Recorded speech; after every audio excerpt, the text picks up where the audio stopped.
Lecture du premier livre des Chroniques. En ces jours-là, David rassembla tout Israël à Jérusalem pour faire monter l'arche du Seigneur jusqu'à l'emplacement préparé pour elle.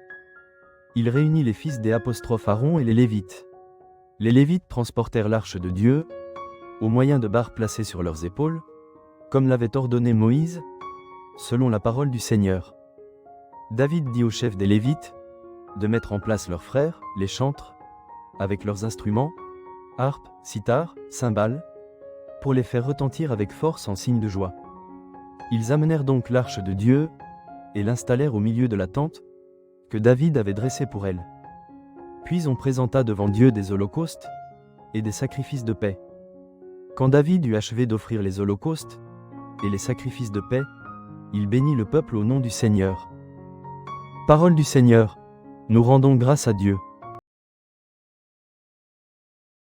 Monte, Seigneur, vers le lieu de ton repos, toi et l'arche de ta force. Entrons dans la demeure de Dieu, prosternons-nous au pied de son trône.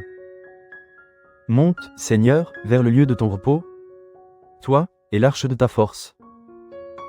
Que tes prêtres soient vêtus de justice, que tes fidèles crient de joie. Pour l'amour de David, ton serviteur, ne repousse pas la face de ton Messie. Car le Seigneur a fait choix de Sion. Elle est le séjour qu'il désire. Voilà mon repos à tout jamais.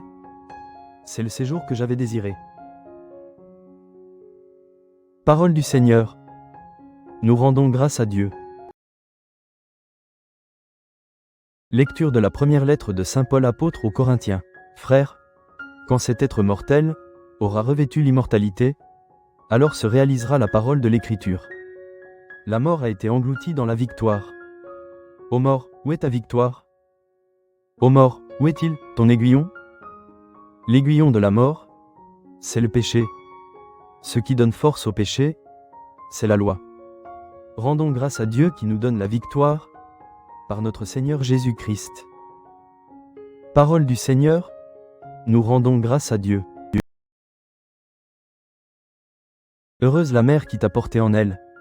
Heureux ceux qui écoutent la parole de Dieu et qui la gardent. Alléluia.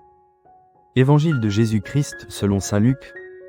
En ce temps-là, comme Jésus était en train de parler, une femme éleva la voix au milieu de la foule pour lui dire : Heureuse la mère qui t'a porté en elle et dont les seins t'ont nourri.